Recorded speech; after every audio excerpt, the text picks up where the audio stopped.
Assalamualaikum warahmatullahi wabarakatuh. Bismillahirrahmanirrahim. Alhamdulillahirabbil alamin. Wassalatu wassalamu ala sayyidina Muhammadin wa ala alihi wa sahbihi ajma'in. Ibu Guru SD Negeri Simo, pada kesempatan yang berbahagia ini, marilah kita memanjatkan puji syukur kehadirat Allah Subhanahu wa taala bi qaulina alhamdulillahirabbil alamin.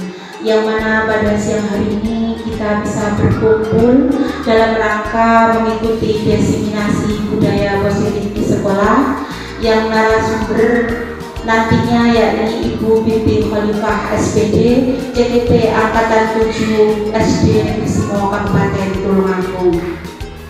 Salawat serta salam semoga tetap tercurahkan kepada baginda Rasulullah Sallallahu Alaihi Wasallam yang nantinya kita harapkan syafaatnya yaumil hada ila yaumil qiyamah. Amin ya rabbal alamin. Hadirin yang kami hormati, adapun susunan acara pada siang hari ini, acara pertama pembukaan, kedua sambutan Kepala SD Negeri Simo, acara ketiga penyampaian diseminasi budaya positif di sekolah, dan yang terakhir penutup. Acara pertama pembukaan, marilah kita buka bersama dengan bacaan suratul Fatihah. Ala hadiniya wa bisallah al-Fatihah. Alhamdulillah.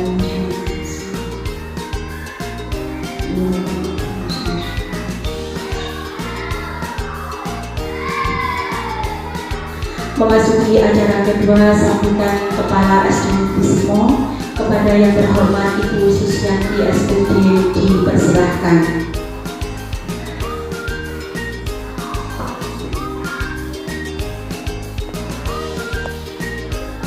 Assalamualaikum warahmatullahi wabarakatuh. Assalatu wassalamu asrofil anbiya wal mursalin wa ala alihi wa sahbihi ajma'in. Kepada yang terhormat Bapak Ibu Guru Pembimbing SD Negeri Simo, kepada yang terhormat Ibu CTP yang akan menyampaikan materi hari ini, alhamdulillah marilah kita bersyukur kepada Allah Subhanahu wa taala karena pada pagi hari ini kita bisa berkumpul bersama dengan selamat, sehat, tanpa halangan apapun. Salawat dan salam marilah senantiasa kita tujukan kepada baginda kita Nabi besar Muhammad Shallallahu Alaihi Wasallam yang telah memberi keselamatan untuk kita semuanya.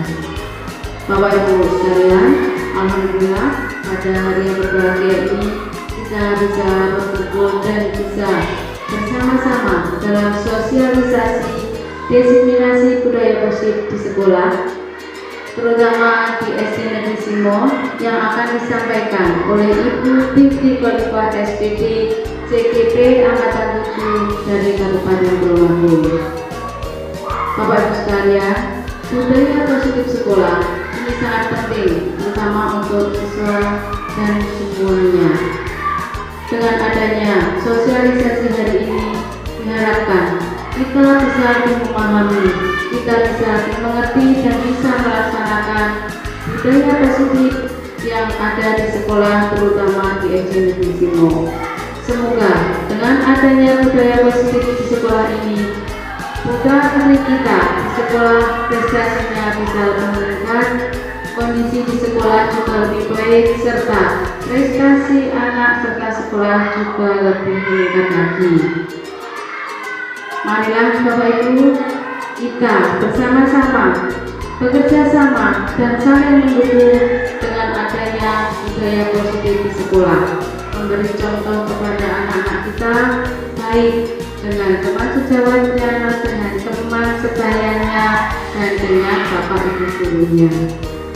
Dengan demikian, maka kebiasaan budaya positif di sekolah secara otomatis anak-anak akan bisa melaksanakannya dengan sebaik-baiknya. Demikian untuk sambutan hari ini. Mohon maaf apabila ada kesalahan.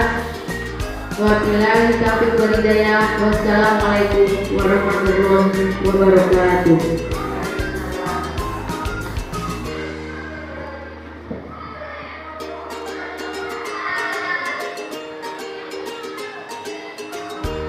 Terima kasih atas sambutan dari Ibu Kepala SD Negeri Simo.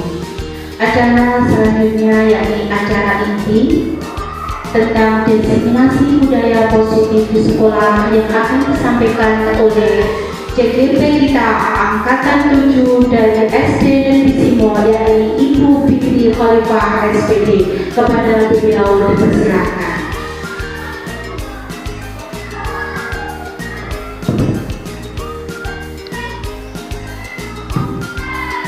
Assalamualaikum warahmatullahi wabarakatuh.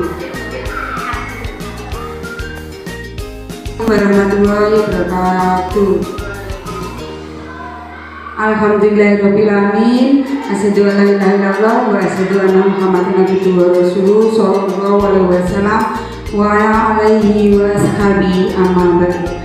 Pertama-tama, marilah kita panjatkan puja dan puji syukur kehadirat Allah Subhanahu wa Ta'ala, yang mana pada hari ini kita masih diberi kesehatan bisa berkumpul dalam acara sosialisasi diseminasi budaya positif di SDN Negeri Simo. Dan yang kedua, terima kasih banyak kepada Bapak Ibu guru semuanya telah meluangkan waktunya untuk mengikuti sosialisasi ini. Semoga nantinya bisa bermanfaat dan bisa memajukan SD Negeri Simo ini menjadi sekolah yang berprofil pelajar Pancasila. Di sini saya sebagai CGP Angkatan ke-7, saya sudah memasuki modul 1-4. Di situ ada penugasan sebagai sosialisasi diseminasi budaya positif di sekolah. Mudah-mudahan apa yang saya sampaikan nanti bisa bermanfaat untuk teman-teman dan juga untuk semua murid dan warga sekolah di SDN Negeri Simo.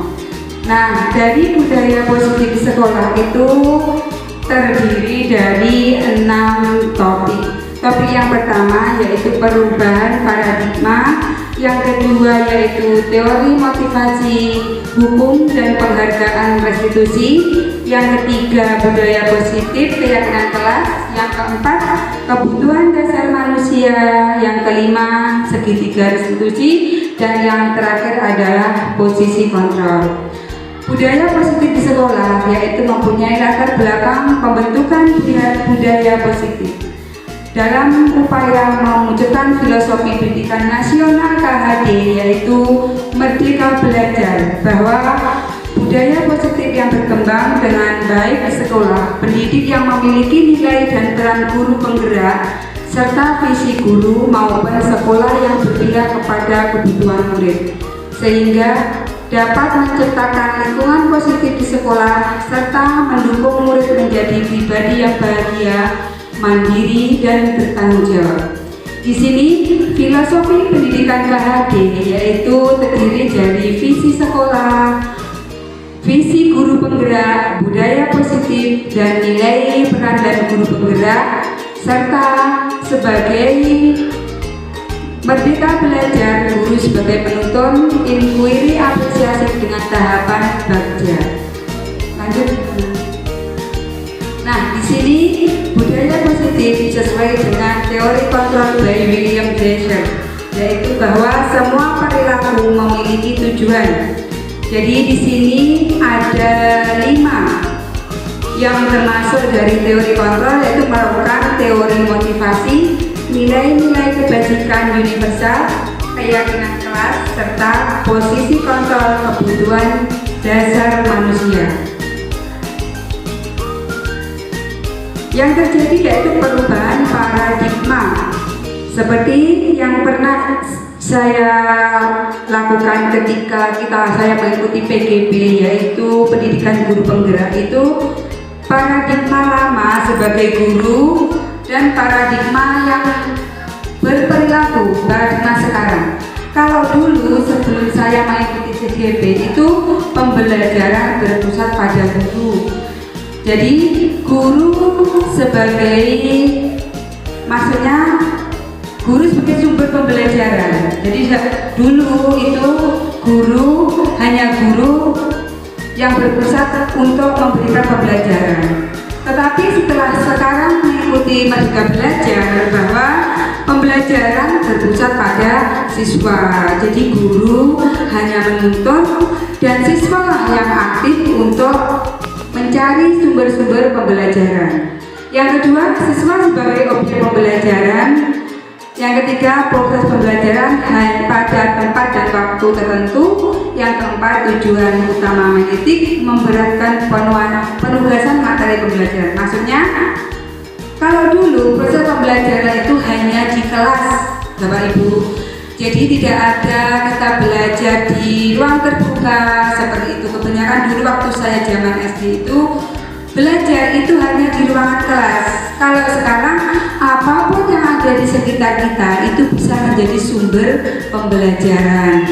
Boleh dari alam, boleh dari buatan seperti itu. Jadi sekarang itu pembelajaran itu fokus kepada murid.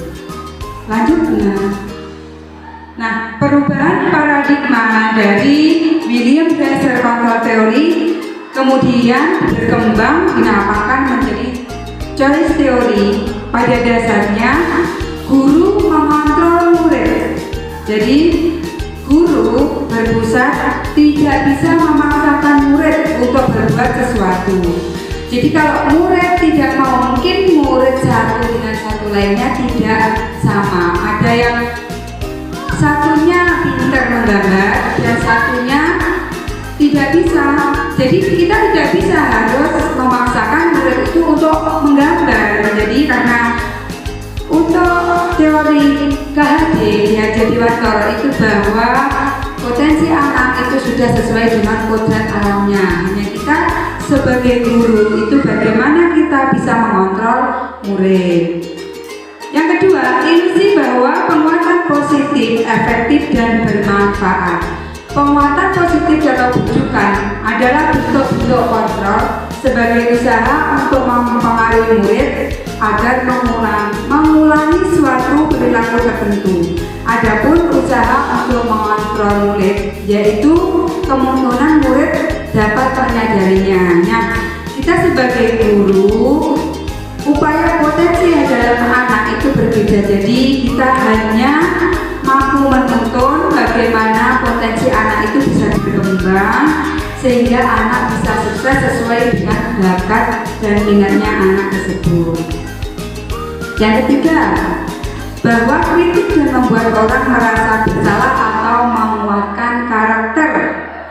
Contohnya, tidak bisa guru memvonis si anak yang melakukan kesalahan. Jadi menggunakan kritik dan rasa bersalah untuk mengontrol murid menuju pada identitas yang gagal. Intinya, guru tidak boleh memberikan kritik yang sangat menurunkan anak, maksudnya seperti karakteristikas anak. Jadi kamu tidak bisa, kamu tidak menjelaskan pelajarannya, itu tidak bisa. Jadi dengan menggunakan suara halus untuk menyampaikan pesan yang mungkin kurang berkenan pada anak-anak, seperti itu adalah perubahan paradigma budaya positif. Dan yang keempat, ilusi bahwa orang dewasa memiliki hak untuk memaksa. Di sini banyak orang dewasa percaya bahwa mereka bertanggung jawab untuk membuat murid-murid berbuat hal-hal yang tertentu. Apapun yang dapat diterima selama ada sebuah kemajuan berdasarkan sebuah pengukuran kinerja. Jadi kita sebagai guru yang sudah mungkin kita mengajar di SD yang sudah dewasa, jadi merasa kita itu dewasa. Jadi murid itu di bawah kita itu tidak bisa karena anak mempunyai potensi dan bakat sendiri-sendiri untuk dikembangkan.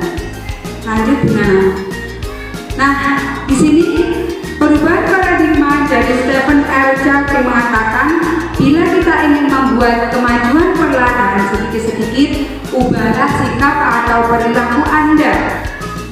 Jadi apabila orang lain kita menginginkan orang lain itu membuat kemajuan, jadi kita sendiri dulu yang harus praktek. Misalkan kita berdayakan positif di sekolah dengan 5S, senyum, sapa, seperti itu. Jadi kepada anak-anak dulu kita praktekkan, kemudian anak-anak bisa berlanjut setiap harinya menjadi kebiasaan yang positif yang kita lakukan di sekolah, seperti itu. Nah, di sini makna kata disiplin, kebanyakan orang akan menghubungkan kata makna disiplin dan tata tertib. Kadang kata disiplin dihubungkan dengan hukuman, padahal itu berbeda. Tidak bisa anak-anak yang mungkin kedisiplinannya kurang, seperti terlambat datang ke sekolah kita langsung menghukum seperti itu.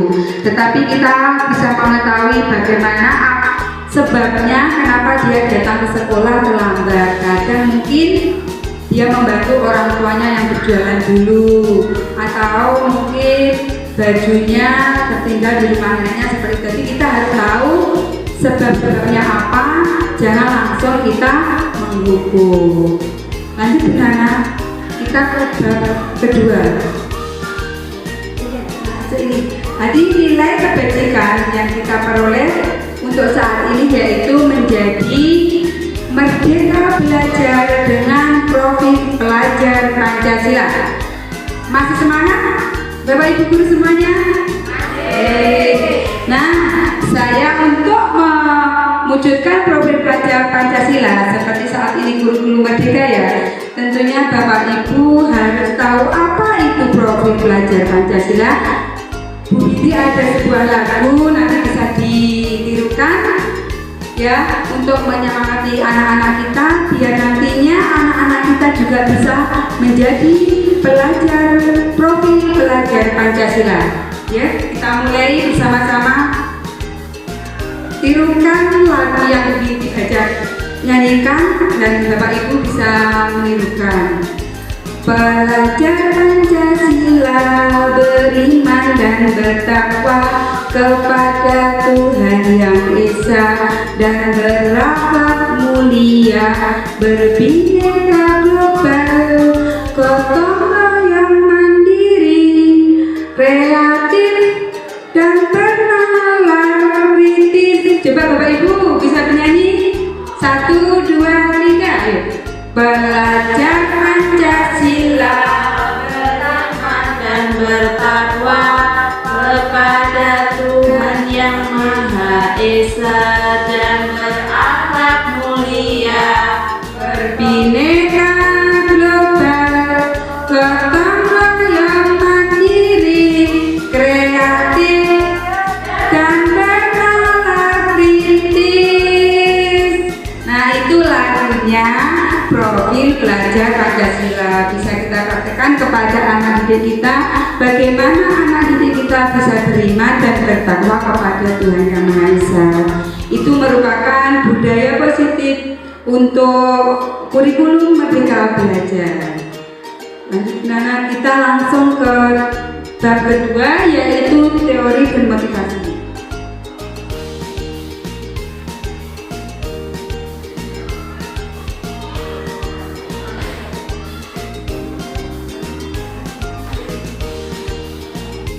Nah, kita memasuki yaitu budaya positif di sekolah yang keempat, kebutuhan dasar manusia dan dunia berkualitas, termasuk dalam modul Salte 4 budaya positif yang saya pelajari dalam PGP. Jadi Bapak Ibu semuanya nantinya saya berharap mudah-mudahan bisa mengikuti CGP angkatan yang selanjutnya dan bisa menimba ilmu yang ada pada pendidikan guru penggerak yang saya merasakan sangat luar biasa manfaatnya dalam kehidupan sehari-hari maupun dalam pembelajaran kita di sekolah. Nah, kita memasuki kebutuhan dasar menurut William Glasser yang dalam teori choice theory. Di sini seluruh tindakan manusia memiliki tujuan untuk mendapatkan yang diinginkan. Ketika mendapatkan yang diinginkan berarti manusia sedang memenuhi suatu atau lebih satu kebutuhan dasar, yaitu kebutuhan untuk bertahan hidup, survival, kasih sayang dan rasa terima, love, belonging, kebebasan, freedom dan kesenangan atau penguasaan power. Jadi di sini untuk mencapai tujuan, contohnya kita di sekolah, saya mau bertanya pada salah satu guru ya, apa mungkin tujuannya memberikan pembelajaran di sekolah untuk peserta didik? Coba Bu Nisa.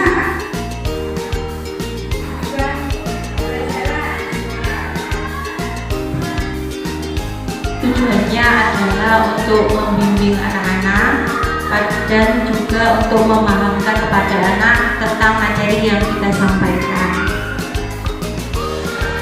Terima kasih Bu Nisa. Jadi Bu Nisa tujuan mengajar yaitu bahwa tujuan materi yang disampaikan bisa tercapai kepada murid seperti itu, dan murid pun juga gitu.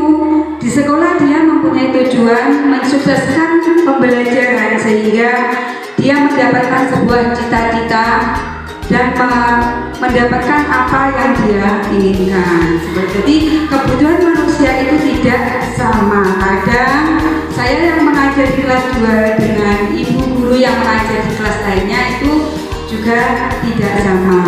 Nah, di sini ada rasa kasih sayang dan rasa terima.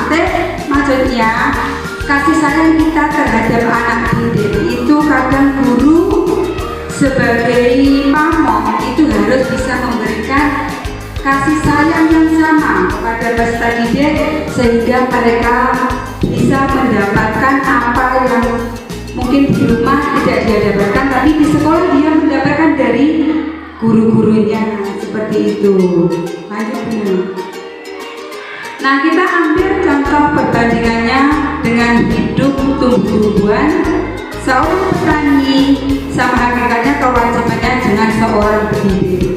Jadi menanam padi misalnya hanya dapat menuntun tumbuh padinya dan ia dapat memperbaiki kondisi tanah, memelihara tanaman padi, memberi pupuk dan air, membasmi ulat jamur-jamur yang mengganggu pada tanaman padi. Nah, di sini Bapak Ibu guru semuanya sama seperti petani yang menanam padi. Jadi bagaimana supaya hasil padinya itu bisa menjadi padi yang berkualitas seperti itu. Jadi di sini Bapak Ibu guru juga harus bisa mensukseskan anak-anak didik kita menjadi pelajar yang berkualitas seperti itu. Jadi untuk sekarang Merdeka Belajar tidak berfokus pada kepintaran anak. Kadang kalau kita melihat ke belakang ke dalam masyarakat, banyak anak-anak yang tidak pintar itu justru menduduki jabatan kepala desa, RT, kadang jadi dewan dalam masyarakat. Nah, seperti itulah. Jadi kebiasaan kewarganegaraan yang positif yang kita terapkan di sekolah, seperti kita membiasakan perilaku yang baik, bersosialisasi dengan teman, bersosialisasi dengan masyarakat, sopan santun dengan teman dan satu lainnya dengan guru. Nah, itulah kita bisa membawa anak didik kita ke dalam masyarakat. Begitu juga dengan petani. Jadi kita diibaratkan petani, kalau tanamannya bagus, sering kita beri pupuk, sering kita pelihara juga, hasilnya akan baik. Begitu juga dengan Bapak Ibu guru. Semoga nantinya RDSIMO ini menjadi pelajar yang berkualitas dan bisa menjadi masyarakat yang baik. Oke, Bapak Ibu guru.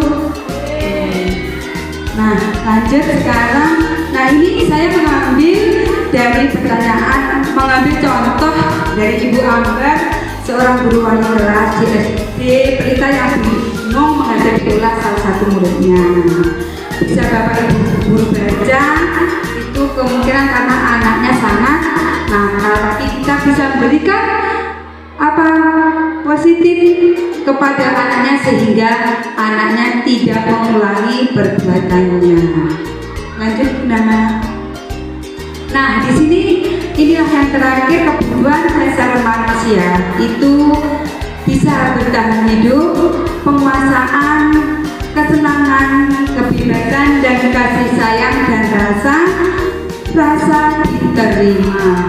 Maksudnya kita sebagai guru harus bisa memberikan penguasaan yang baik kepada anak didik.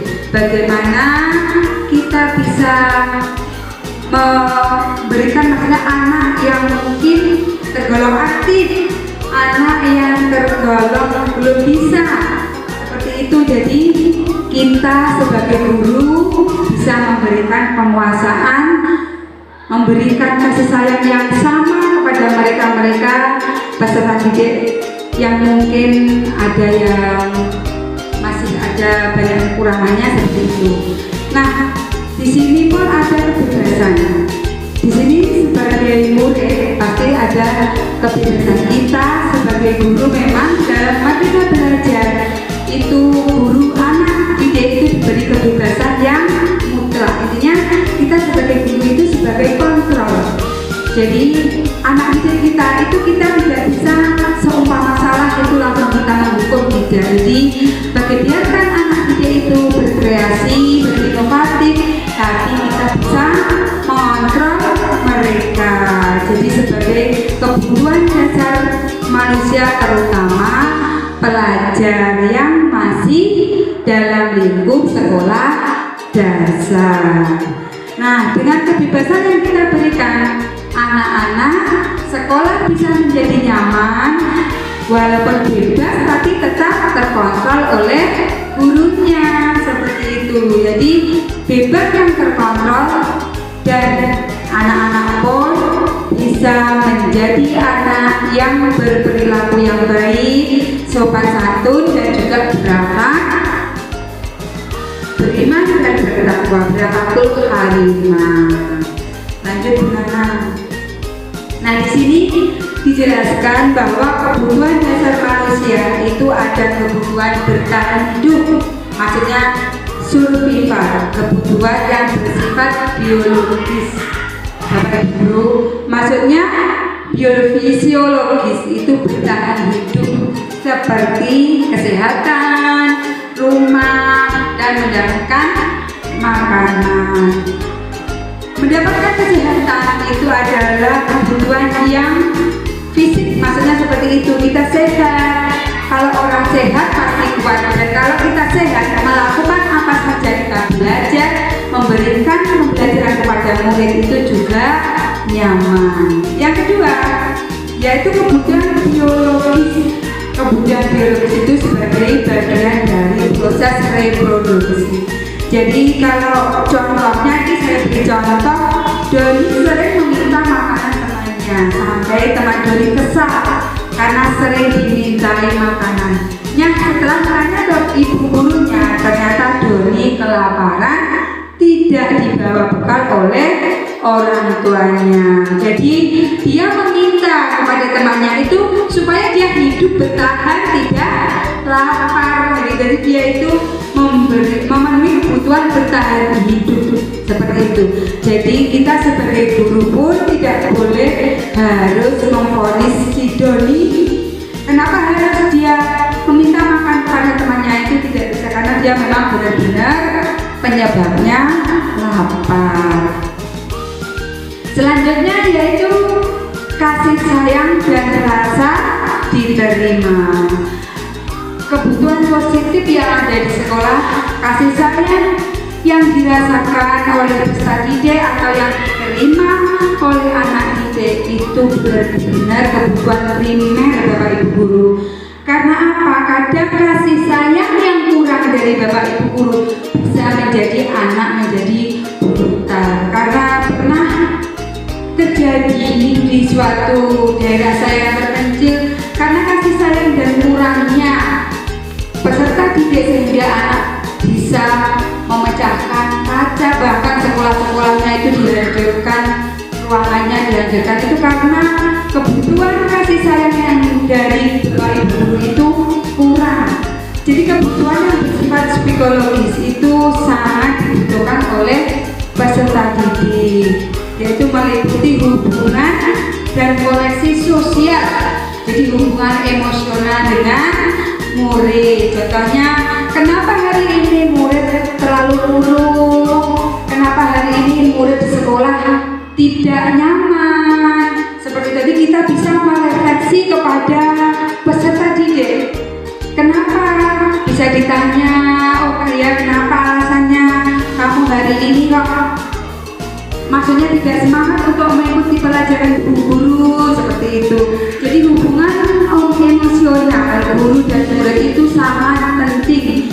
Karena apa? Yaitu karena kasih sayang yang kurang itu bisa berpengaruh kepada peserta didik. Yang kedua, kebutuhan untuk memberi dan menerima kasih sayang. Jadi apa yang kita terima, mungkin anak-anak memberikan umpan balik kepada kita. Oh, guru saya kok hari ini sangat membuat saya senang, membuat saya bersemangat seperti itu. Ternyata itu adalah suatu kepuasan seorang guru setelah mengajar. Betul apa tidak? Ya betul. Oh ya, Bu Nana masih kelas berapa ya? Saya masuk kelas 1. Pastinya ngajar kelas 1 itu dengan penuh kasih sayang. Luar biasa Bu Nana. Semoga menjadi amal ibadah buat Bu Nana. Nah, yang terakhir yaitu kebutuhan merasa menjadi bagian dari suatu kelompok. Di sini benar-benar budaya positif itu melibatkan pada mereka yang berkelompok. Contohnya dalam suatu kelas pasti mereka belum lagi. Ya toh Bapak Ibu belum. Nah seperti itulah, itu merasa kasih sayang yang tidak diikut belakang, seperti itu dibiarkan, dikucilkan, itu merasa tertekan. Jadi Bapak Ibu guru di sini harus bisa membiasakan budaya yang negatif kepada membiasakan budaya positif. Maksudnya seperti itu, budaya yang negatif yang mungkin bisa menjadi menenangkan mental anak itu harus kita hilangkan seperti itu. Jadi jangan ada di suatu kelas itu blok-blokan. Jadi kita yang sebagai guru harus kita mengetahui, oh kondisi kelas saya itu kok selalu berteman, kok kadang suka membuli temannya. Itu kita sebagai guru harus tahu, karena yaitu untuk kebutuhan menjadi bagian suatu kelompok itu sangat penting. Karena anak akan nyaman, akan setiap hari akan balik ke sekolah. Oh, saya di sekolah merasa senang karena di sekolah merasa nyaman, teman-teman saya selalu berkumpul, memberikan seperti keluarga. Guru-guru saya pun ibarat seperti orang tua, jadi kita tidak ditakuti oleh peserta didik. Jadi anak-anak pun belajar nyaman dan kita dari sekolah pun menjadi sukses belajar. Nah, di sini ada contoh kebutuhan kasih sayang dan diterima. Saya mempunyai kasus, menjelaskan kasus Doni, menjawab alasan. Ternyata tadi ya kasusnya Doni itu, saya ini mengunggah kasusnya teman Doni tadi. Itu gurunya menjawab alasan mengambil bekal temannya karena dia merasa senang temannya jadi memperhatikan dia dengan cara melaporkan tindakannya itu pada guru, dan guru memberitahu pada orang tuanya. Jadi seperti kasus Doni ini adalah kebutuhan dasar yang Doni adalah kebutuhan kasih sayang dan rasa diterima. Jadi tadi kasih sayang setelah dia minta bekal temannya, itu Doni merasa dia dikasihi, maka disayangi oleh teman-temannya. Dan dia juga diterima di sebuah kelompok atau lingkup kelompok belajarnya atau di kelasnya. Lanjut, nah yang ketiga, kebutuhan penguasaan pengakuan atas kemampuan. Di sini kebutuhan termasuk kebutuhan yang bersifat psikologis. Maksudnya kebutuhan ini berhubungan dengan kekuatan untuk mencapai sesuatu, menjadi kompeten, terampil, diakui atas keterampilan yang dimiliki, didengarkan dan memiliki rasa diri. Nah, kebutuhan di sini yaitu anak bisa mencapai suatu kesuksesan seperti itu, bisa diakui prestasinya. Misalkan menuntaskan pembelajaran, bisa mengerjakan dengan baik, menjadi satu di antara teman-temannya. Kita bisa mengakui prestasinya dengan memberikan reward kepada anak boleh, atau mereka juara dalam lomba, tapi kita memberikan prestasi yang baik kepada anaknya, memberikan reward atau hadiah-hadiah yang bisa menunjang keterampilan yang dimiliki menjadi maju atau menjadi lebih baik. Jadi merasa peserta didik itu merasa harga dirinya dihargai dan dia menjadi motivasi untuk menjadi lebih baik, menjadi sukses seperti itu. Nah, ciri-ciri dalam kebutuhan penguasaan anak, yaitu anak-anak yang memiliki kebutuhan dasar akan penguasaan yang tinggi biasanya. Jadi anak satu selalu ingin menjadi pemimpin, seperti itu. Yang kedua, suka mengamati sebelum mencoba hal yang baru. Yang ketiga, merasa kecewa bila melakukan kesalahan. Yang terakhir, rapi, sistematis, dan ingin mencapai yang terbaik. Nah, Bapak Ibu Guru tentunya waktu mengajar, pastinya Bapak Ibu Guru menjadi pemimpin pembelajaran. Betul apa tidak Bapak Ibu Guru ya? Pasti, apalagi guru kelas 1 seperti Bunda tadi, pasti menjadi pemimpin pembelajaran, karena kita yang di depan kelas itu menjadi pemimpin. Jadi anak pun ada yang mengarahkan seperti itu. Nah, contoh kasus dalam kebutuhan penguasaan. Kembali dengan itu.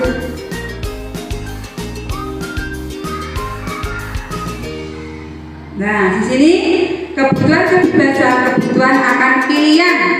Di sini ini merupakan kebebasan peserta didik untuk menentukan potensi yang ada pada diri kita masing-masing. Karena si anak, si Doni dan si Amel itu bakatnya tidak sama. Jadi kebutuhan untuk bebas adalah kebutuhan akan kemandirian, otonomi, memiliki pilihan, dan mampu mengendalikan arah hidup seseorang. Contohnya tadi, si Doni pintar melukis, tapi si Amel pintar menari. Kita tidak bisa memaksakan Doni untuk menari karena kemandirian dia sebagai melukis seperti itu. Dia mempunyai pilihan, tetapi kita sebagai guru juga bisa mengarahkan bagaimana si Doni itu selain gemar melukis, dia juga menyenangi menari seperti itu. Jadi kita tidak boleh memaksakan kebutuhan anak seperti dalam teori William yang menggenggam tangan. Kita tidak bisa untuk memaksa untuk membuka atau melepaskan. Jadi anak sendirilah yang bisa mengendalikan hidup dia seperti itu. Anak-anak dengan kebutuhan kebebasan yang tinggi menginginkan pilihan. Mereka hanya bergerak, suka mencoba-coba hal yang baru dan tidak terpengaruh kepada orang lain. Inilah yang dikatakan merdeka belajar. Jadi anak-anak, pesan kita, marilah kita beri kebebasan untuk berinovatif, mencoba-coba hal yang baru, dan kita hanya menonton. Jadi muridlah yang akan mencoba. Oh, Bu Guru, saya kok bisa merajut? Boleh, kita tidak boleh. Kamu tidak bisa merajut, tidak usah, ini pembelajaran tematik, tidak bisa seperti itu. Boleh coba hal yang baru, anak-anak, siapa tahu bisa menghasilkan dan bermanfaat untuk orang lain. Selanjutnya, nah, contoh kebebasan kebutuhan akan pilihan. Di sini saya tetap kasus Doni bahwa dia bosan dengan bukan yang sama. Oleh karena itu dia mencoba makanan temannya yang beraneka ragam. Si Doni berusaha memenuhi kebutuhannya dalam kebebasan. Jadi si Doni itu mungkin dia sudah membawa bekal, tapi dia pengen merasakan bekal teman-temannya. Jadi kebebasan kepada dia untuk itu merasakan makanannya. Yang kelima yaitu kesenangan, kebutuhan untuk merasa senang. Kebutuhan akan kesenangan adalah kebutuhan untuk mencari kesenangan, bermain dan tertawa. Saat mereka bermain, mereka mempelajari keterampilan hidup yang sangat penting. Anak-anak dengan belajar kesenangan yang tinggi ingin menikmati apa yang dilakukan. Konsentrasi tinggi saat mereka yang senangi, suka bermain dan mengoleksi barang, suka bergurau dan berlucu. Jadi ketika anak-anak kita mungkin bermain, boleh pembelajaran kita iringi dengan game permainan, bisa Bapak Ibu Guru. Jadi waktu mengajar, di sela-sela mengajar anak-anak jenuh, kita melakukan game untuk pembelajaran. Bisa juga kita dengan lagu, contohnya tangan di atas, tangan ke kiri, goyang-goyang.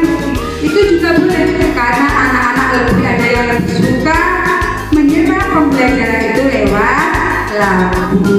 Jadi guru harus bisa inovatif, maksudnya bisa berkreatif bagaimana membuat anak itu pembelajaran tidak monoton, memberikan kebebasan kepada anak. Contohnya anak, ibu aku jenuh, ayo kita bernyanyi, boleh ya Bu anak?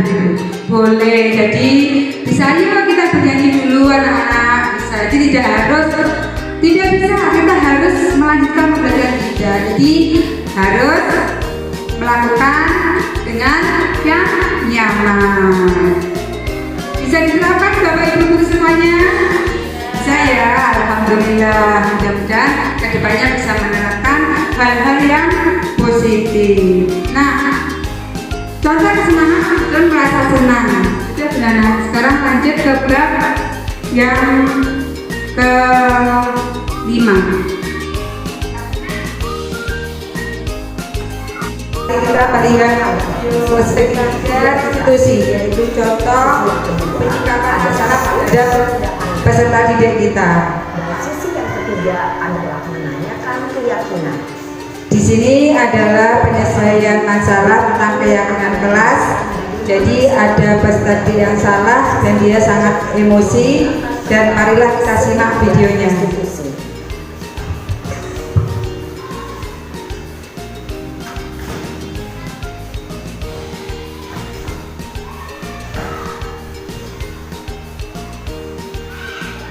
Siang Sarah. Sudah lama nggak ketemu Sarah. Kenapa hari ada di sini? Kesel Pak, kesel banget. Masa aku dikatain tukang fitnah Pak? Ya aku marah lah. Aku balik ngatain mereka di depan kelas. Kesel banget. Oh begitu. Ya pasti kamu marah dan kesal. Bapak juga akan marah apabila ada yang menuduh Bapak seperti itu. Kemudian pada saat itu kamu mau melakukan apa? Ya saya langsung ngatain mereka lah Pak. Kesel banget. Saya bentak-bentak dia depan teman-teman lain. Oh begitu. Pasti kamu melakukan seperti itu karena suatu alasan tertentu kan? Iyalah, masa saya diam saja Pak? Ya saya bela diri lah. Masa saya dituduh tukang fitnah?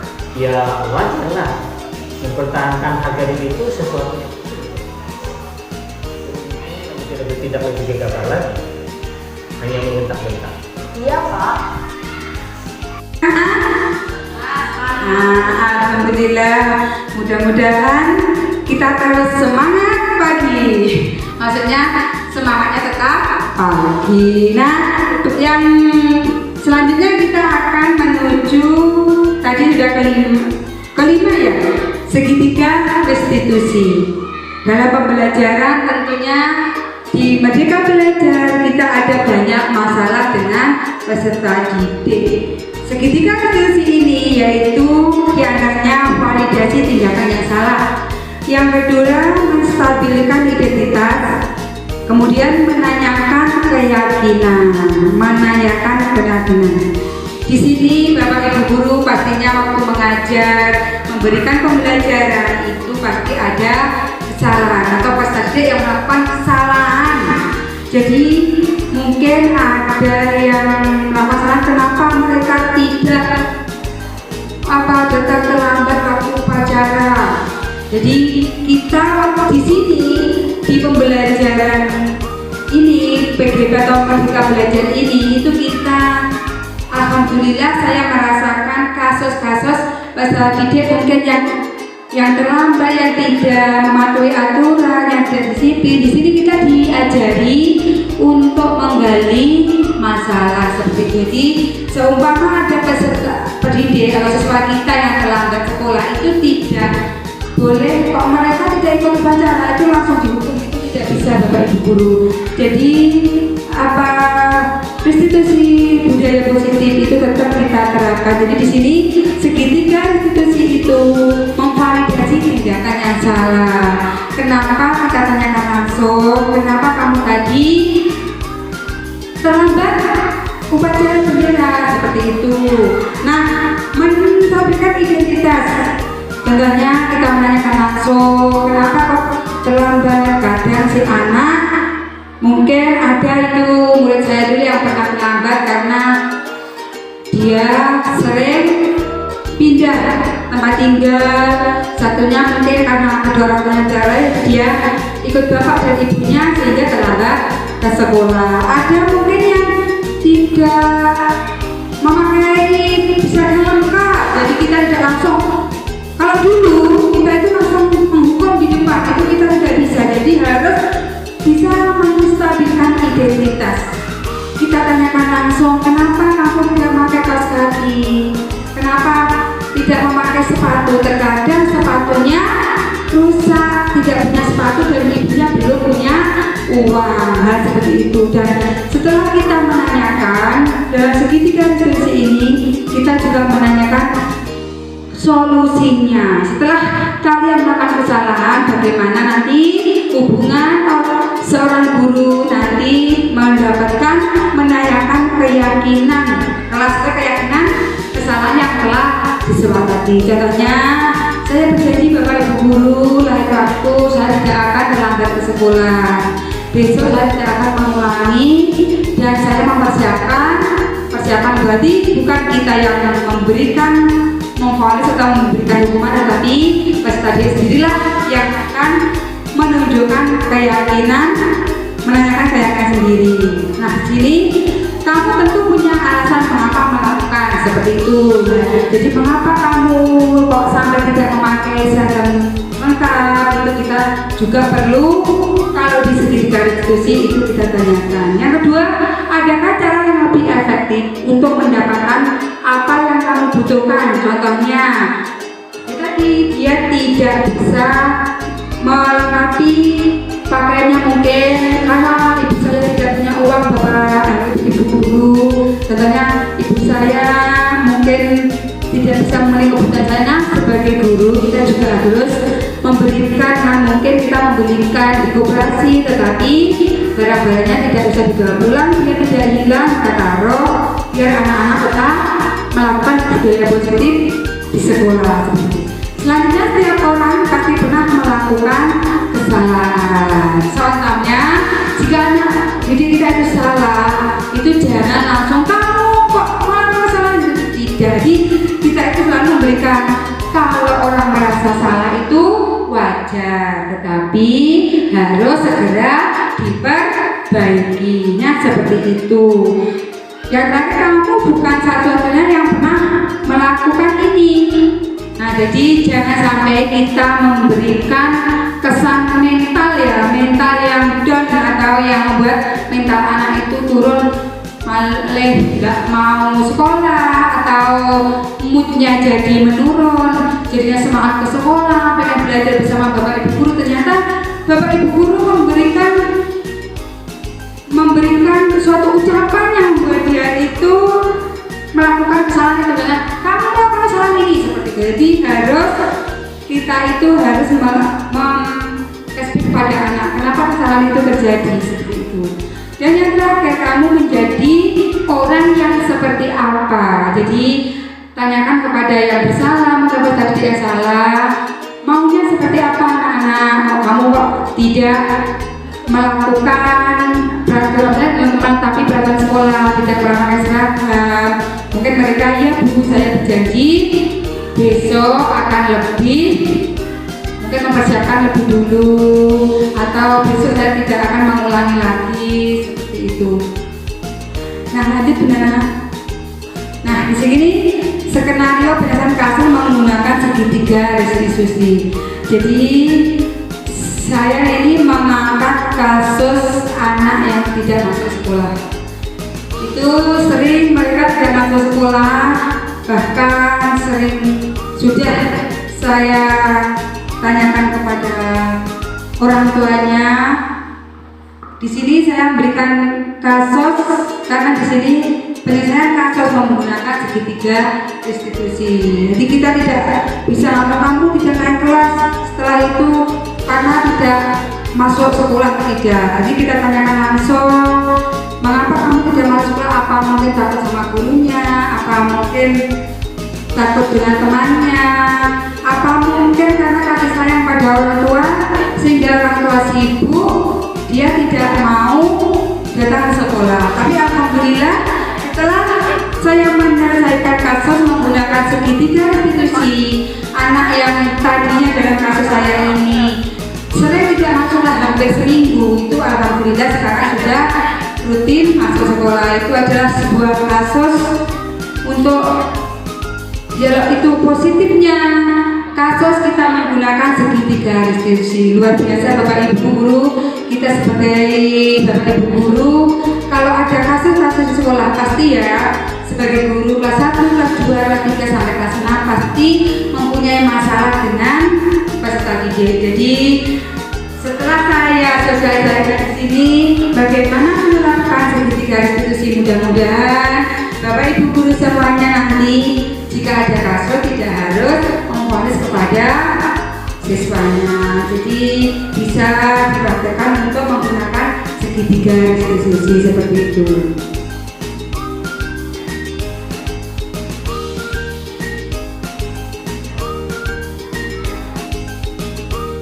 Untuk materi di sini ya kita terakhir posisi kontrol. Ini adalah sosialisasi terakhir dari saya. Di sini ada perilaku kontrol negatif dan perilaku kontrol positif. Di sini perilaku kontrol negatif yaitu kita sebagai guru di situ telah menghukum dan membuat orang bersalah. Itu sebagai guru kita tidak boleh sebagai penghukum. Maksudnya boleh kita memberikan sanksi, tapi sanksi yang memberikan motivasi kepada anak. Tidak harus kita menghukum sampai pulang sampai sekolah. Mungkin dia salah dihukum sampai pulang sekolah, itu kita tidak dibenarkan dalam Merdeka Belajar. Atau membuat orang merasa bersalah. Jadi peserta didik itu merasa mau sekolah itu takut karena kita sebagai guru memberikan yaitu merasa anak itu bersalah terus, itu tidak bisa. Yang kedua yaitu perilaku kontrol positif. Di situ ada teman, pemantau, dan manajer. Jadi kita memberikan budaya positif pada peserta didik. Warga sekolah itu juga melibatkan teman. Bisa, saya pun tidak bisa. Oh Bu Binti kok sikapnya positif terus, tidak, karena ada pemantau, jadi teman-teman sejawat, kepala sekolah, atau mungkin anggota-anggota apa semua keluarga di SD seperti ini itu sebagai kontrol positif. Nah yang terakhir itu manajer. Manajer itu memberikan maksudnya kontrol positif yang baik kepada peserta didik, kepada teman sejawat, atau kepada anggota dalam sekolahan seperti itu. Lanjut bisa.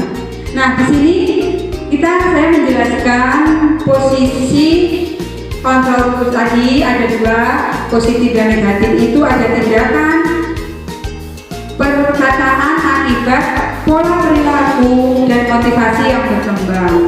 Bagaimana guru sebagai penghukum? Yang kedua membuat rasa bersalah. Yang ketiga sebagai teman. Yang keempat sebagai pengawas. Dan yang terakhir sebagai manajer. Sebagai penghukum, contohnya kita memarahi anak seperti itu dengan kata-kata yang menyakitkan sehingga anak mentalnya menjadi menjadi doa itu. Kalau kita merasa bersalah, kok anakku ini bersalah tapi kita diam aja sehari, itu juga tidak bisa. Tidak boleh kita melakukan seperti itu. Guru menjadi teman. Nah, ini yang membuat saya bagaimana guru menjadi teman itu memberikan motivasi yang ekstrim tinggi. Jadi Bapak Ibu, maksudnya menjadi teman itu merasa guru adalah teman, bisa memaklumi kesalahan anak peserta didiknya.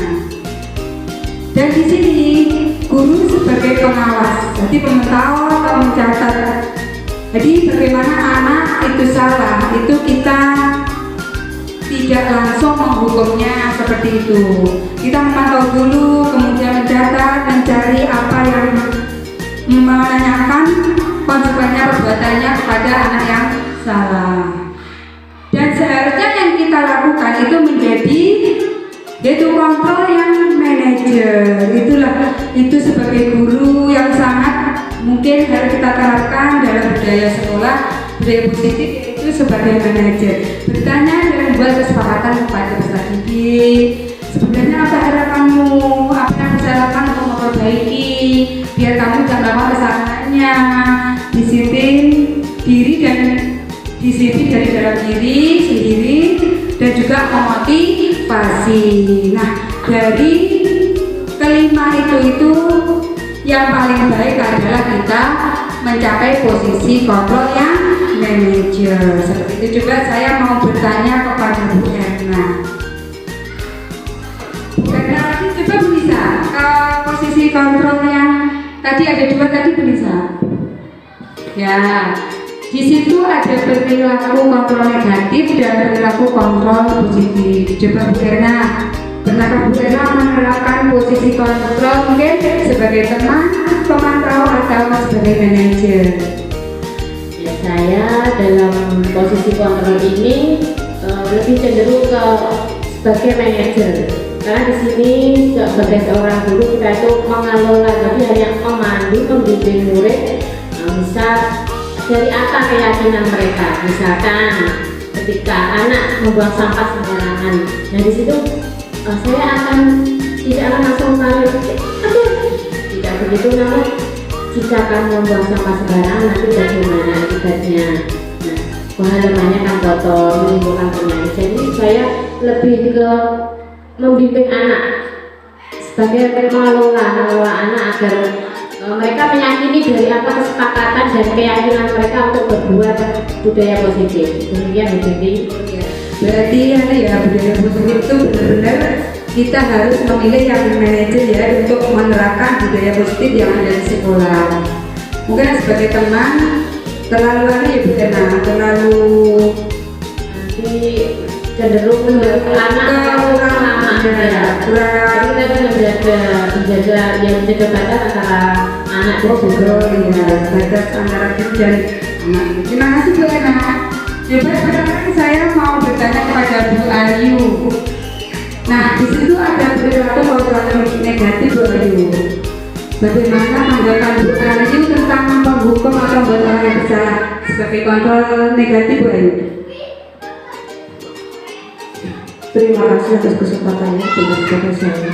Kalau saya mau mengomentari untuk yang perilaku kontrol yang negatif, yaitu membuat orang bersalah. Setiap anak ketika melakukan kesalahan, kita menurut saya tidak harus langsung menghukum, tapi membuat dia sadar atas perilakunya bahwa dia bersalah. Dengan dia menyadari akan kesalahannya dan juga kita menunjukkan hal-hal apa saja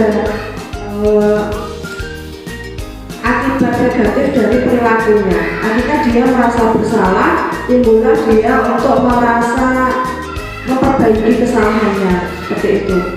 Jadi dia merasa kesalahannya, kemudian dia akan memperbaiki kesalahannya karena dia tidak mau mengalami akibat-akibat dari kesalahan tersebut.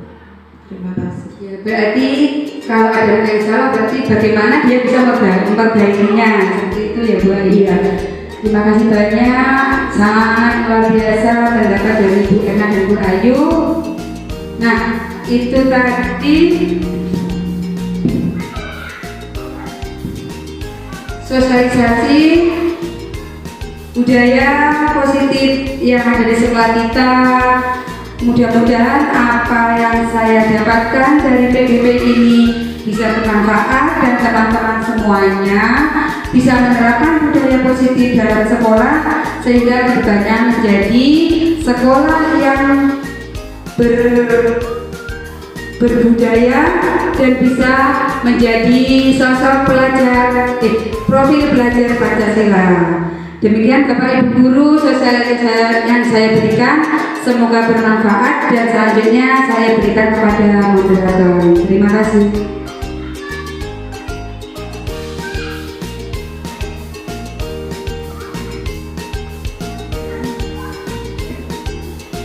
Bapak Ibu Guru yang kami hormati, alhamdulillah acara diseminasi pada siang hari ini telah usai. Mudah-mudahan acara pada siang hari ini membawa manfaat untuk kemajuan SD Negeri Simo kita yang tercinta ini.